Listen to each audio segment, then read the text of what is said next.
नमस्कार, मैं नियाज खान और आप देख रहे हैं एनएमएफ न्यूज। यूपी विधानसभा चुनाव बिल्कुल सिर पर है और चुनावी प्रचार भी अपने चरम पर है।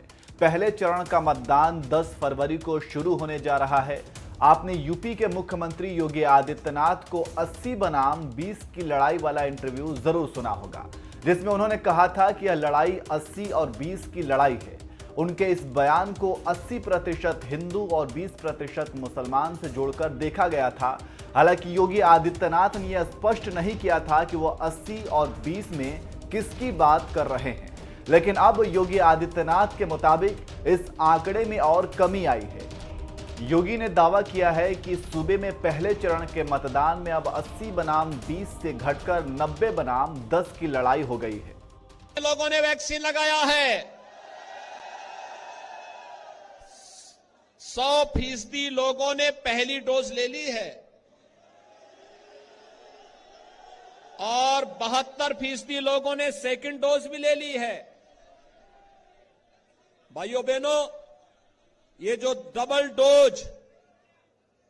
डोज ले रही है, चुनाव तक आते आते यह पहुंचेगा। मैंने पिछले आंकड़े को देख के कहा था कि चुनाव 80-20 का होगा, मैं कहता हूं ये 90-10 की तरफ जा रहा है। तो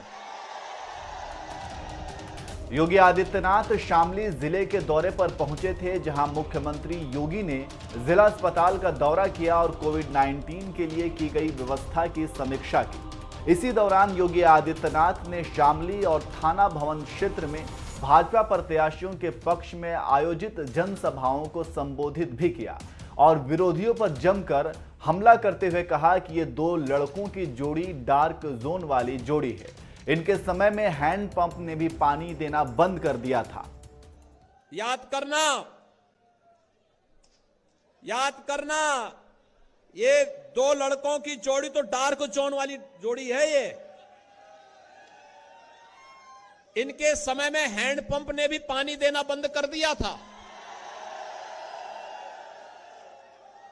ये सूखी जोड़ी है। योगी आदित्यनाथ यही नहीं रुके, उन्होंने कहा कि जनता की पसंद डबल इंजन की दमदार सरकार है, ना कि माफियाओं के पीछे छिपने वाली दुमदार सपा। समाजवादी पार्टी के प्रमुख अखिलेश यादव पर निशाना साधते हुए योगी ने कहा, सपा मुखिया इन दिनों अपने गर्म खून की बात करते हैं, लेकिन इनका खून गर्म होता तो सपा राज में मुजफ्फरनगर दंगा नहीं होता। इनके गर्म खून को जनता ने 5 साल पहले ही ठंडा कर दिया है। इसके साथ ही योगी ने कैराना का भी जिक्र किया और कहा, आज मैं कह सकता हूं कि अब कैराना से पलायन नहीं होता। सुनिए। भाइयों बहनों, मैं तो आज आपसे यही कहने के लिए आया हूं, जब सोच ईमानदार होती है तो काम दमदार होता है।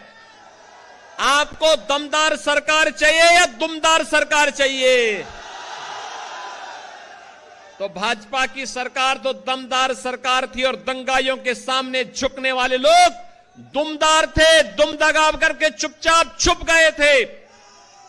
याद करिए, जब मुजफ्फरनगर का दंगा हो रहा था, कैराना से पलायन हो रहा था, ये लोग लखनऊ से दंगा करवा रहे थे और दिल्ली वाला लड़का तमाशा देख रहा था।